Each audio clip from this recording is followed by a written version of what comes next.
We are born into the world, we grow, we learn, we participate in it, we age, and eventually we die.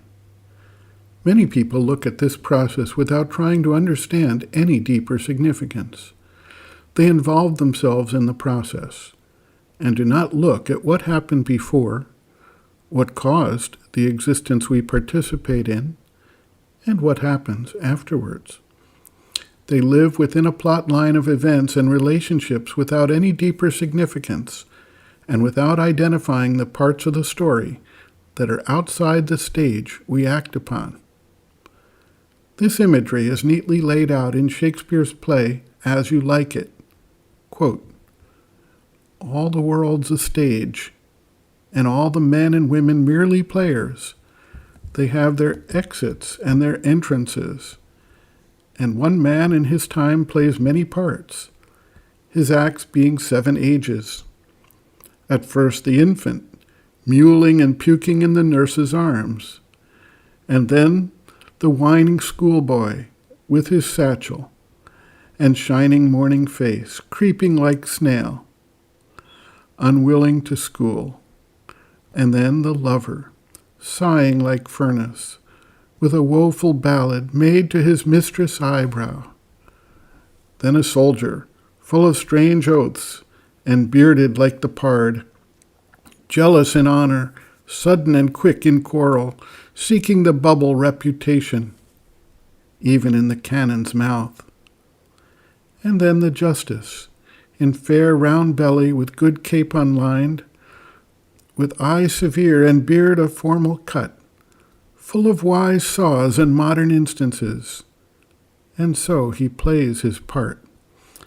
The 6th age shifts into the lean and slippered pantaloon, with spectacles on nose and pouch on side, his youthful hose well saved, a world too wide for his shrunk shank and his big manly voice, turning again toward childish treble, pipes, and whistles in his sound.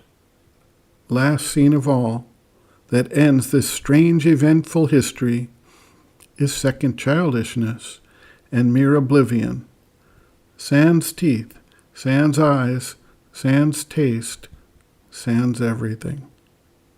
End quote. When we look at the vast and highly detailed machinery of the universal creation, it becomes obvious that all of this structure, all of this complexity, all of this genetic coding, cellular structure, the electromagnetic spectrum, all of these interrelationships cannot be and are not simply random, meaningless events that occurred without a preceding cause and without a follow-on effect. What we are missing in this very limited view is not the picture in front of us, but rather an understanding of how our lives fit into the patterns and developments in the universe.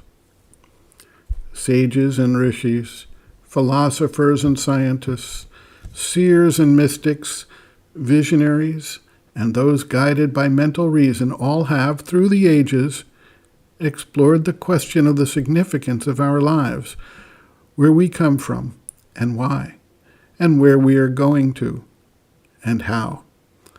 Sri Aurobindo explored these issues at great depth and concluded that our world is the setting for an evolution of consciousness, that our current lifetime is just one in a series of lifetimes that allow us to carry not an individual personality forward, but rather the essence of the experience distilled in a soul entity, which he called the psychic being, that utilizes the process as one of development and maturation to eventually express the divine consciously through the body-life-mind complex that we inhabit during our lifetime.